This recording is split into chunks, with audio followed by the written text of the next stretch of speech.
him so many times, and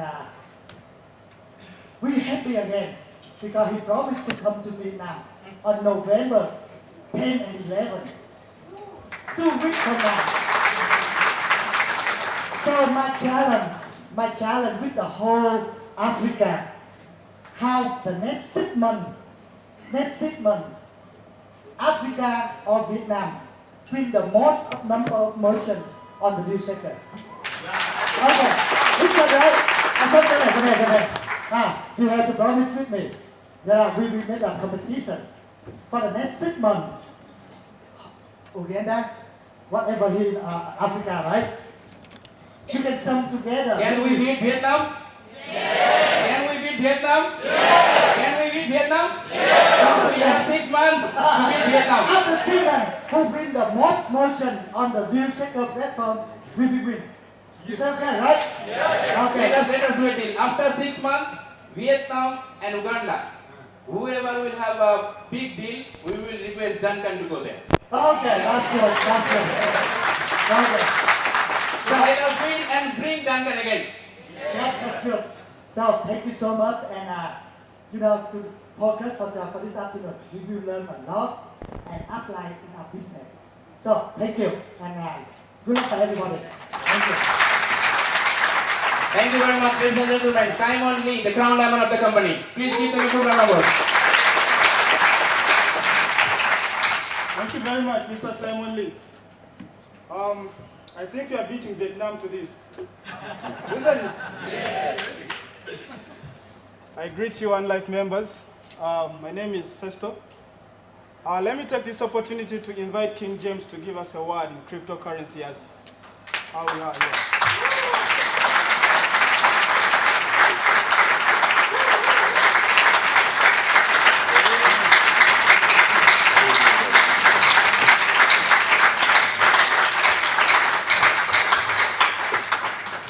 Pleasant good afternoon, everyone. Such an honor and a privilege to be amongst you here.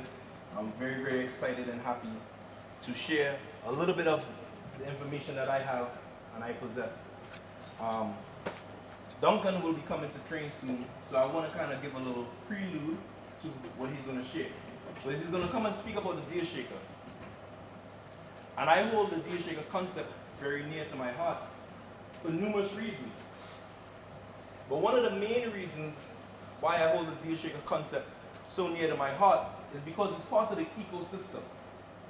And when I got started in this organization, the deal shaker was not functional and it didn't exist. So sitting back and watching this ecosystem come together piece by piece is really an amazing feeling, being part of the history that's being created. So when I reflect on why the deal shaker exists, is what excites me the most. Because you have to reflect back to and look into your One Academy. You see, a lot of persons across time receive the message wrong. Some, not our fault. Most of us was taught the wrong way and would have been told by other leaders that's no longer with us that this is an investment opportunity. Let me clarify.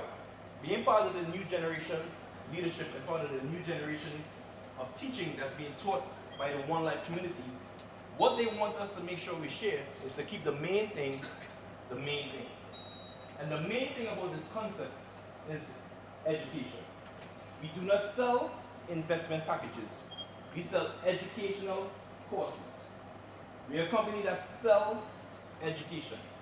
And because we sell the education, we allow you to participate in part of the mining process. What is the mining process, you may ask? That's part of the creation. What all of this has to do with the deal shaker is very important. Because as I got involved in this education platform and as I got involved with this learning and the concept, I want you to remember, I too were like you. I knew nothing about nothing regarding cryptocurrency. I had no knowledge. I am not one of the most brilliant guys. So when I was introduced to the concept, I needed to consume everything because I needed to learn. I needed to understand. And when I look back at the reason why Bitcoin started, which is actually taught in the One Academy, and seeing this Deal Shaker platform, everything inside of me makes me lazy. You see, today we look at Bitcoin and people see the velocity and the up and down, and they see the price that it's selling at, but they forget the original heritage and the purpose of why Bitcoin started to begin with. So the reason why Bitcoin started, friends, in 2008, there about 2009, was what? Bitcoin started because people or person or whoever that was that came up with the concept, and the white people, they wanted a peer-to-peer transaction that was independent of the central bank and the government. Totally independent. They wanted to bring back the concept of digital bartering. That's why Bitcoin started. People didn't want any more manipulation of currency because they had just experienced a financial crisis in 2008. And if you understand that, you get elated about what it is we have to offer. Because as we watch throughout the time of Bitcoin existence and growth, the same people that we were running away from when the concept was birthed is the same people that's manipulating Bitcoin and the pricing today. Almost making it come across as if it's some kind of stock or some kind of bond or some kind of security that you can just, why? But they're trying to defeat the purpose of the original intention, which is to bring back a peer-to-peer bartering concept. This is what Deal Shaker does, friends. Deal Shaker brings back the honesty to money. It brings back the integrity to money. Because here it is, we have a system that's peer-to-peer. So how come it is money? Let's go back into the One Academy again. Remember, we are taught in the One Academy, whatever we agree upon to exchange for goods and services, that is money. It don't matter if it's a piece of paper, a pen, water, or a digital series of numbers.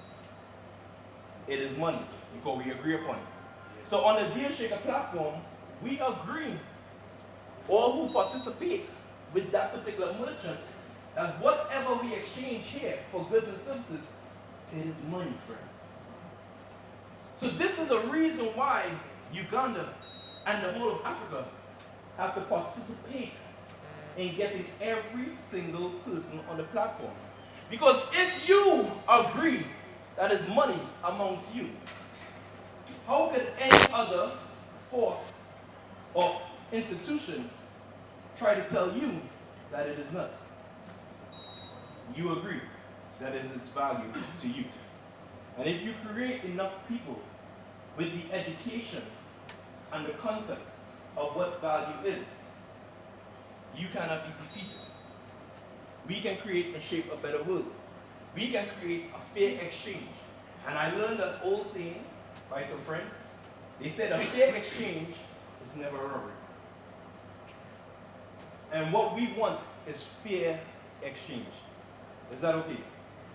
Is that okay? Yes. So today we're going to be receiving some solid information from a young man that is here to enlighten us about this fair exchange. Enlighten us about this technology that we are using that anyone can use. And what's most exciting is not just for the elite. If you can send a text message, you can use this platform. It is just that simple. If you can send a text message, you're qualified to participate. Who don't have a phone? That is the question. And if I was to ask that question seriously, who have one, every hand goes up. So that means we have an opportunity to participate in business with everyone. But this system can be utilized on your phone. So I tell people all the time, we have smart phone smart TV, smart watch, smart stove. It's impossible that we do not have smart money. And this is what Onecoin is doing.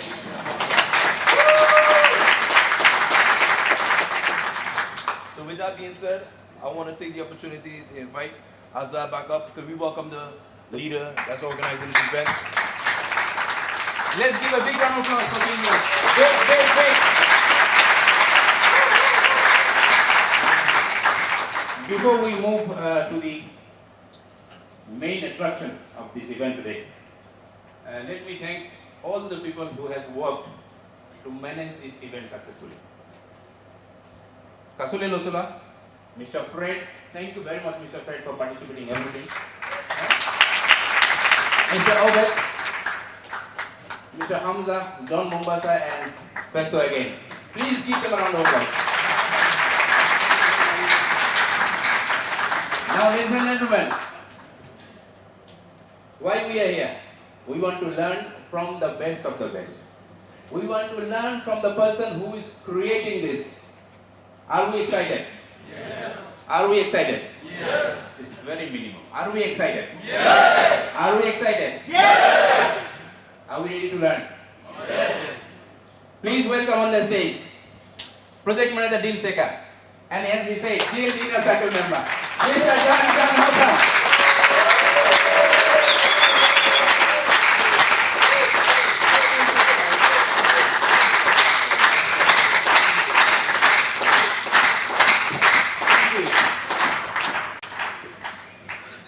Okay guys, I'm always flattered that people will listen to me, so it's very nice to see you all. What we're about to go through I used to introduce over 2 days. We've got a little less than 3 hours. So you're going to have a lot of knowledge, you're going to learn a lot of new stuff. I'll be very surprised if everybody can take everything in and retain it. Why are we doing this? Well, we have a new Deal Shaker platform, as Constantine introduced. I've effectively gone and democratized the platform. Deal Shaker Uganda is going to be owned by Ugandans, it's going to be offered in the local language, and it's going to be offered in local currency.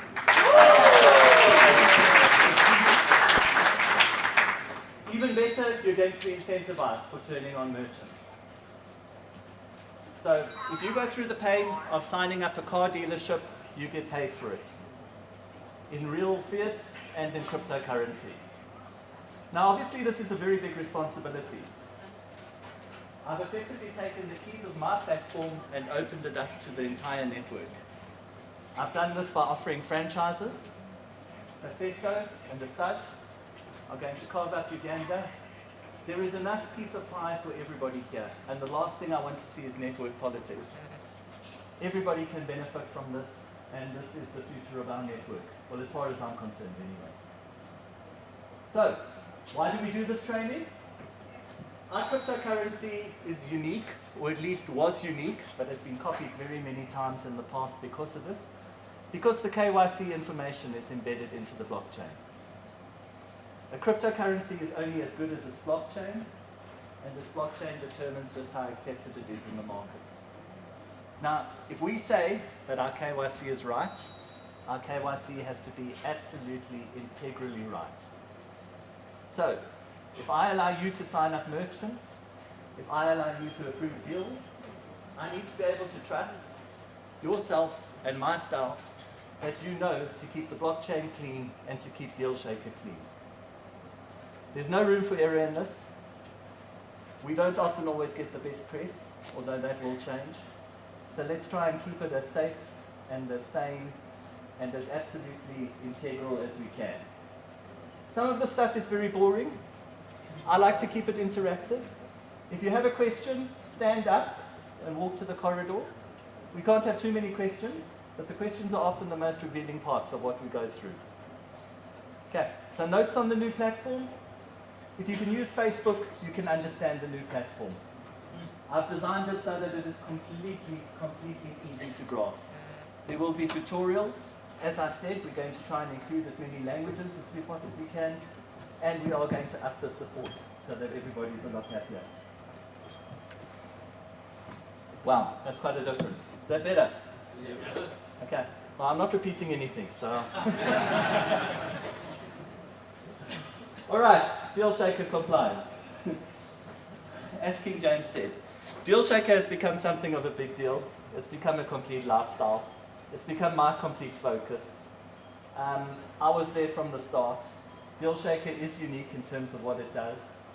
A platform where you can spend up to 50% coin and 50% fiat hadn't been conceived before, didn't really exist.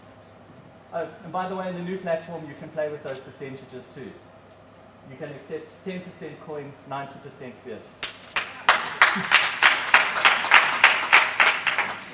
We need to drive usability as far as possible, and as I said, there's enough space for everybody. Okay, now, why do we bang up on compliance? Initially, Dr. Ruja hired me because I was a compliance officer. I came from a very conservative American bank. I was very unhappy. I had no idea what I was getting myself in for, but I'm very glad I did. Thank you. Okay, now, I don't need to tell you that One Life is Bulgarian. Bulgaria is part of the European Union. Bulgaria has very strict requirements around personal data, just like every other country in the EU. Just like every other country will soon. And if you collect a person's data, you're collecting some of the most important elements about their actual being. Our lives at the moment are such that how we exist online and how we exist in the real world are very, very soon about to converge. As I'm going to show you, it's a lot more suspicious to come across somebody who doesn't have a record on the internet than it used to be when somebody was recorded on the internet. That's very dangerous for everybody. Identity theft is a horrible thing, especially when it happens to you. And to start off with, who's on Facebook? Okay, just about everyone. Okay, who's actually read the privacy policy? Who's actually changed the privacy settings? One of us. Out of 300, no, two of us. Three. Okay, now you're just showing off. Okay, but less than 10% at the absolute most. Okay, the information you put out there is incredibly, incredibly valuable. A company like Google makes its money on knowing things before other people know them, by running algorithms and being able to provide things, very often to people who don't know them. It's not very uncommon to hear people say that they feel Amazon knows themselves better than their wife does, because it knows what they want for their birthday long before she does. That's all just based on behavior. It's all very intelligent, and it's all built into the new deal shaker. But at the same time, we need to protect what we're doing, and we need to protect our customers, and we need to protect our network, most importantly, from my perspective over here, from anybody who is going to come and abuse that. So, let's get to it. Personal information, what is it? It's your name, your date of birth, it's where you were born, it's your nationality, basically anything that can be traced back to you, including your DNA.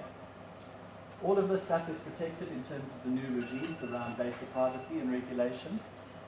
You're not allowed to collect data for any other purpose than what you've said. It used to be that if you filled in a form for a SIM card, the partners and company could sell anything onto you. That's all gone now. That's finished. If you give data to anybody, you're only allowed to hold it for as long as you've given consent. You've been given consent to hold it. And you have to use it very strictly for only the purposes that you've collected it for. Now, this has made building the new deal shaker a lot more difficult in terms of the compliance and the back end. It's been very expensive. It's been a very steep learning experience. It's made it a lot easier for what you are going to need to do. But at the same time, you as a gateway, in keeping rubbish off of my platform, is absolutely critical. Remember, a chain is only as strong as its strongest link. You let rubbish onto the blockchain, you weaken the whole blockchain. Okay, so, who does it apply to? Just about anybody unless you're dead. And even then it makes it difficult. So there's no escaping this. We cannot have any excuse for poor KYC. It's very easy to manipulate KYC. I'm going to show you a fun example. I very often get asked, was that legal? My answer is, I don't think so. but we'll have a look. It's everybody's responsibility, and it's as much your responsibility to protect the data and integrity of our clients and blockchain as it is to protect your own integrity. If we democratize the platform, we all have to step up in terms of responsibility and what we do and what we offer. So, any questions so far?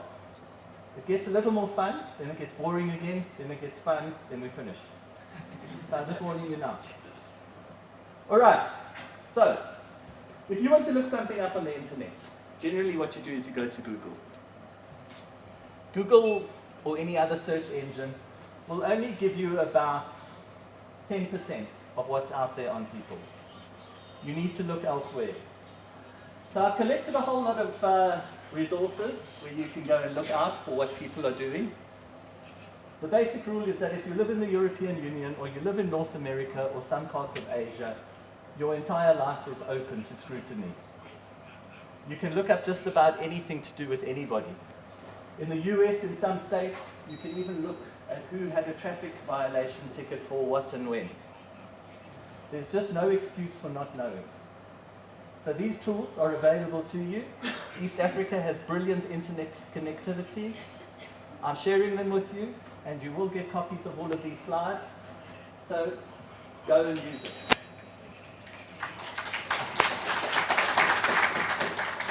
All right, interesting things.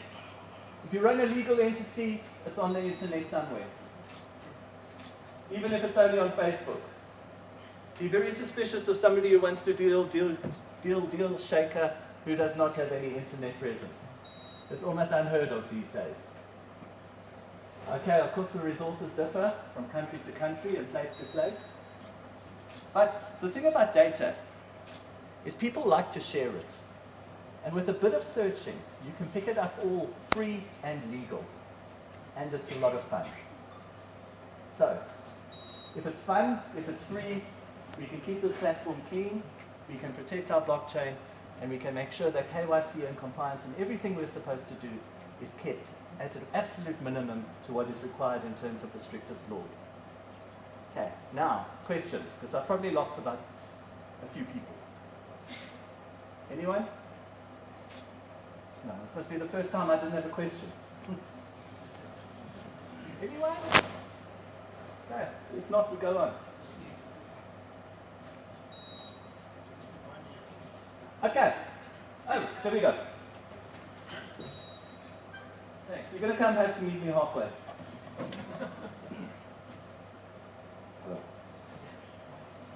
Hello, good afternoon. Good afternoon. My question is, now like I have an account. What if tomorrow I die and nobody has my transaction password?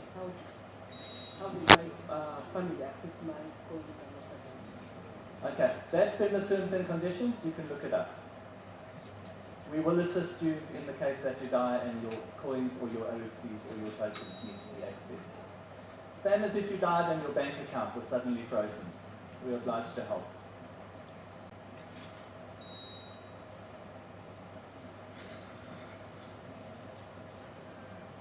Okay, moving on.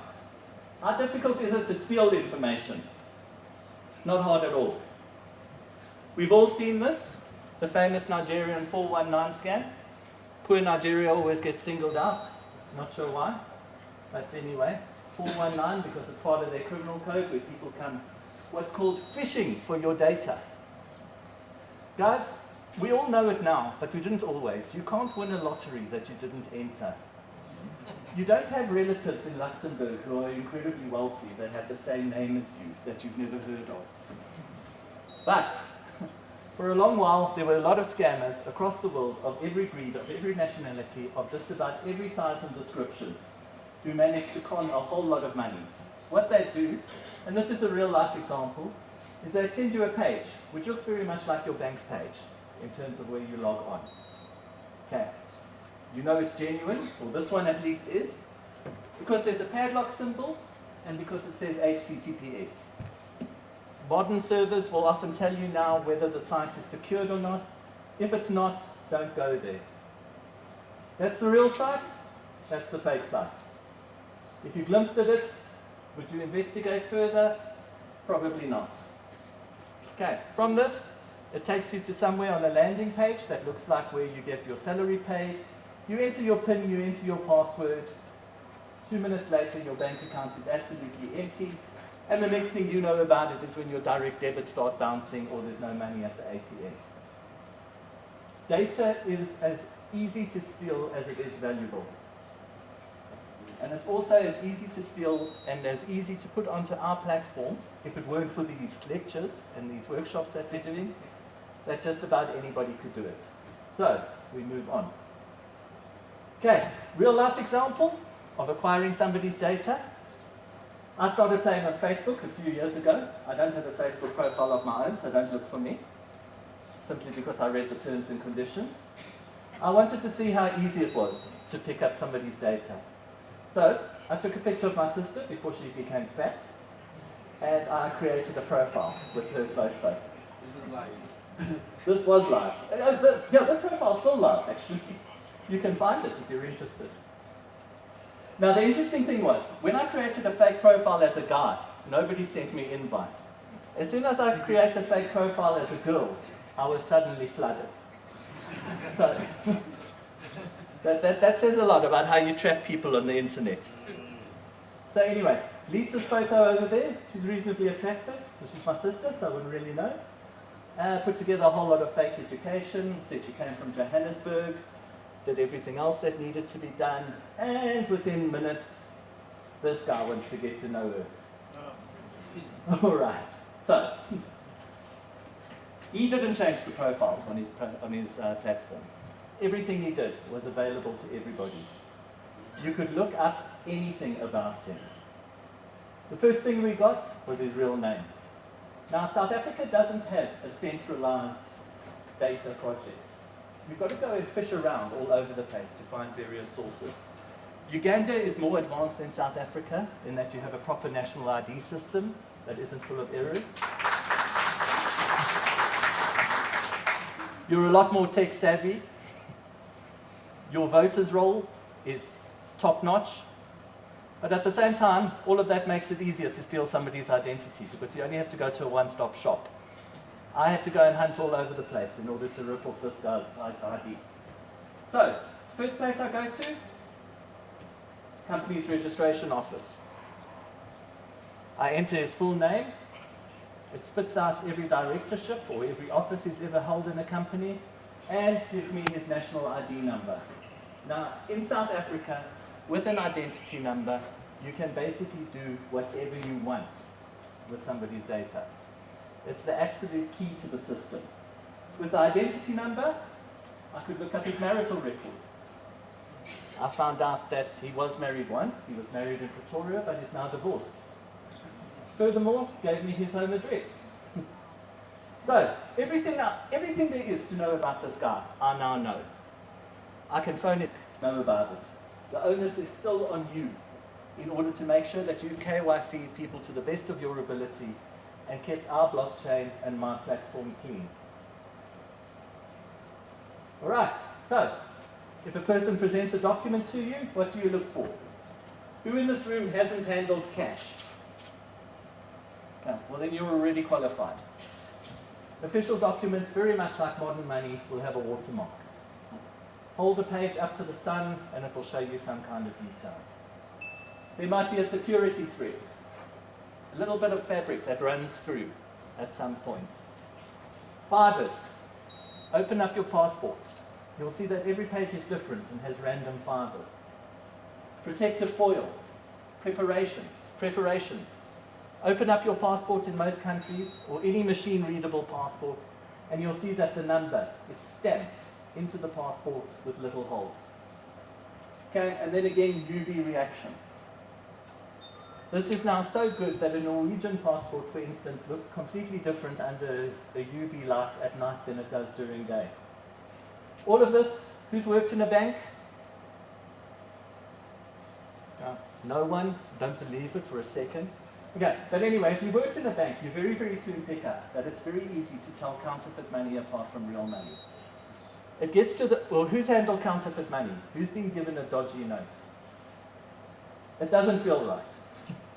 What crooks like to do is they'll hide one counterfeit note in a bundle of real notes to try and draw your attention from it. If you're given a bundle of really bad counterfeit money, you pick it up almost immediately. So all of this is just common sense. You shouldn't have any difficulty telling whether a document is real or not, or genuine or not. And like anybody who works in a bank, you develop a sixth sense very, very quickly as to whether it's legit or not.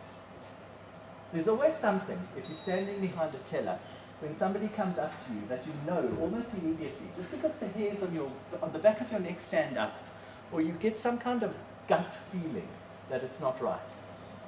Okay, as deal shaker agents and people incentivized to grow deal shaker, you're going to develop that sense. And it's important to explore it and nurture it. Okay, expiry dates. Remember, passports expire. National identity cards can expire. Okay, we like documents that have addresses on. Not always possible. If we need a proof of address, we need a utility bill that is preferably less than 3 months old. Okay, in Africa that's a bit difficult, as I said, because we don't always have proper addresses, particularly outside of large cities. But you can KYC on the new DealShaker platform without an address if you have a proper document under some circumstances. So again, no excuses. When I worked for a bank in South Africa, we had a team of people we used to send to go and check addresses. If the guy couldn't prove his address, we had to stop it when they started being kidnapped. So, yes. So things have gotten a lot better, and you're in a much better situation than you could have been. Okay, again, common sense. Does it look right? Governments do not misspell things. Governments very often present things in English or French or Spanish as well as the local language. Okay, has the cover been tampered with? Again, common sense. Are the preparations there? Are the security features all there? You can look up a template for just about any document on the internet and come across what you need to look at in order to ascertain whether it is real. Has the foil been covered by another layer of foil? Does it stand up to a UV test? If somebody offers you an excuse as to why any of those are not as they should be very, very suspicious. Okay, again, and I can't stress this enough, because it does happen, does the photo match the documents? Okay. If someone makes me look like a big black woman on a passport, I expect to be stopped. Okay. Pay particular attention to the photo. Anybody who presents you a photo that's got dark glasses, a hat on, anything like that, you can't actually have an official photo taken like that. The new DealShaker platform has a very sophisticated way of checking if the person is who they intend to be or who they purport to be. It will check your documents. It will check that the security features are there through your webcam, and then it will take a picture of your head and try and match it to it. So, if a computer can do that, very, very easy. Anybody can. Again, any questions so far? Yes, sir.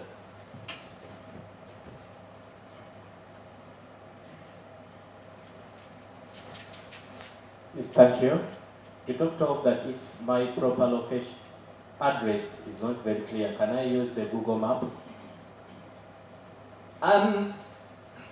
That's a very, very good question. Yes, you can, as long as you can absolutely ascertain that that's right. Okay. Again, there's a bit of creativity involved in this, and what works in one country is not necessarily going to work in another. If your franchise holders decide that it's enough, that you can use Google Maps, and you can actually use some kind of GPS to ascertain an address, and he can satisfy me, which isn't hard, because I'm easy going, that it is what it says it should be, and I can then find him, he's more than welcome to do it. Okay, we're in fintech, we're in cryptocurrency. Cryptocurrency is about innovation and looking for uses of technology that aren't apparent already. So if you can do that, and you can make it work, you're in the right place. Good luck. Other questions? Yes, sir. You're far away.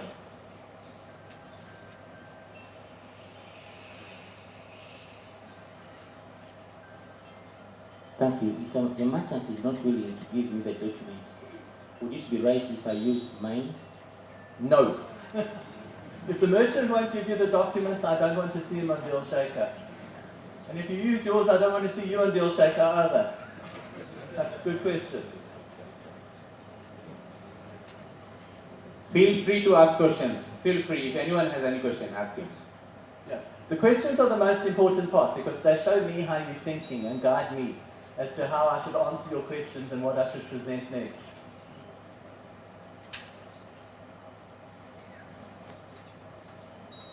Thank you. In my country, some of the directors are minors. And in this country, the minors do not have identification. Okay, I'm guessing you mean minors as in under 18, not minors as in digging gold. Well, then again, you've got to get creative. I mean, they'll have parents who have documentation, and they'll have company documentation if they're directors. You can't form a company without a certificate. Right, should we move on? There is another question here. Yes. What happened to the other microphone? You talked of identifying the merchant. What is the full of OLN? What is the what, sorry? What is the full form of OLN? One Life Network. Another question? Okay, one more before we need to carry on. There was one here.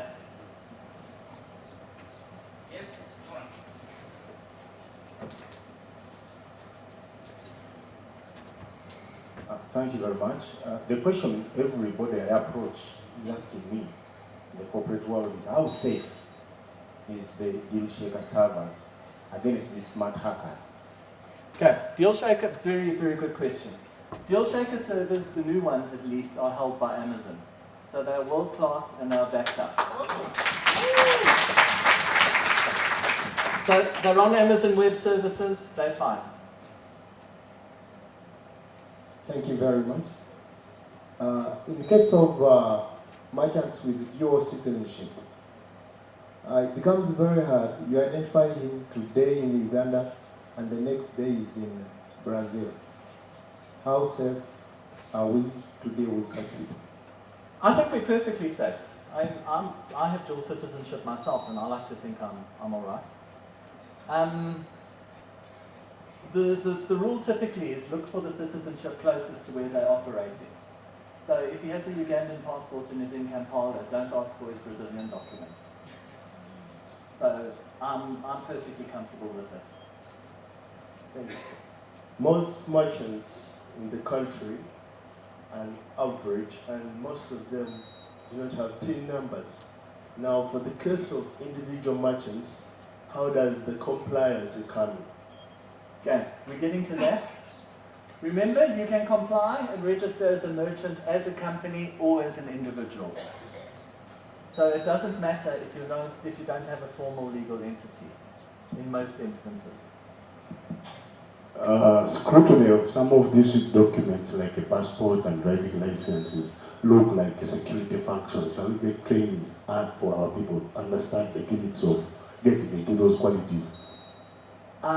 Yes, we definitely can do that. We are preparing videos. The best way to do it yourself is to start looking at passports. And there are things on the internet, on YouTube and everything else for looking at counterfeit money and so on. But it is something that we take very, very seriously and we are putting together new material all the time. Okay, last question. Yes. Yeah, thank you very much. Some of our merchants are refugees, and here we are having, even for the One Life, we are having a challenge getting their KYCs because they only have one document, and that's the refugee document. Refugees are always going to be difficult, but refugee identification is always getting better at the time. The UN, the World Food Programme, and everybody else are starting to issue documents. And we can accept a refugee settlement as a proof of address. That's fine. Okay.